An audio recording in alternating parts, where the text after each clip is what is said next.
At the end of the Holdovers, Professor Paul Hunham lies to Dr. Woodrup and Angus Tully's parents to stop him from being sent to a military academy.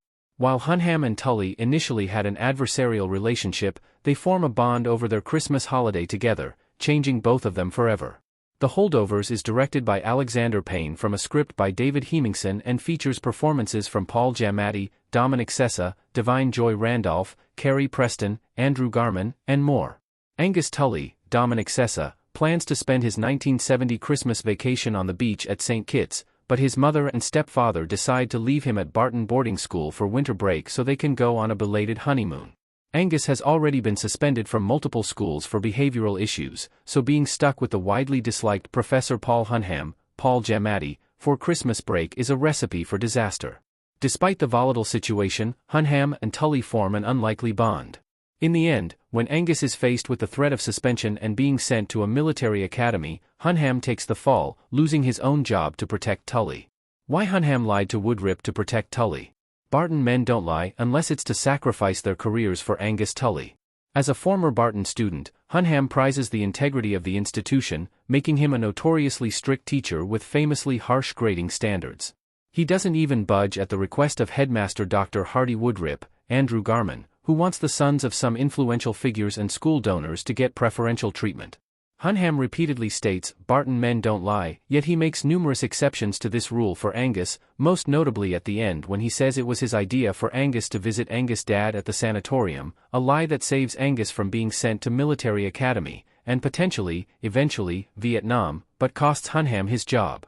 The Paul Hunham introduced at the start of the Holdovers would never budge on his personal ethic to that degree, much less for one of the students, so this is a huge transformation for him.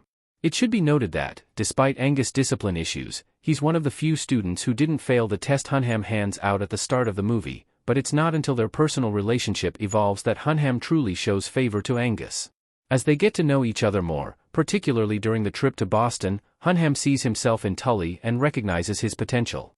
Despite lying at the hospital to cover up Angus' dislocated shoulder, celebrating Christmas together, and agreeing to travel to Boston, Hunham remains harsh towards Tully.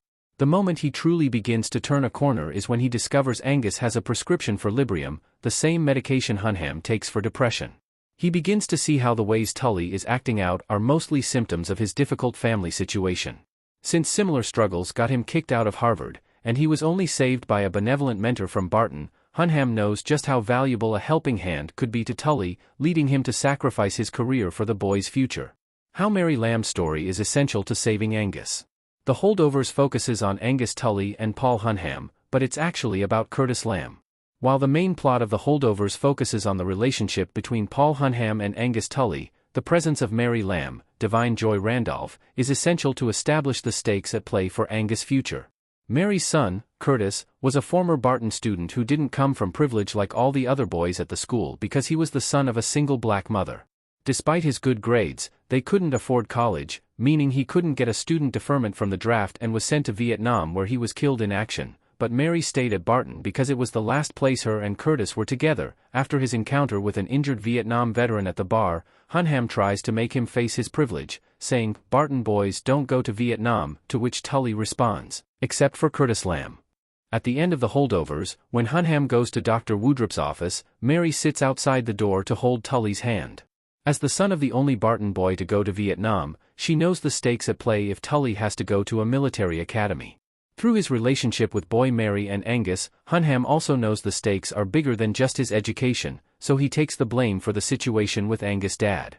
Why Hunham spit out the cognac at the end? That was a very expensive mouthful of alcohol. The first scene between Hunham and Woodrup in the headmaster's office establishes the dichotomy between the two Barton men. Both are former students, yet Hunham is quite a bit older, and was once Woodrup's teacher.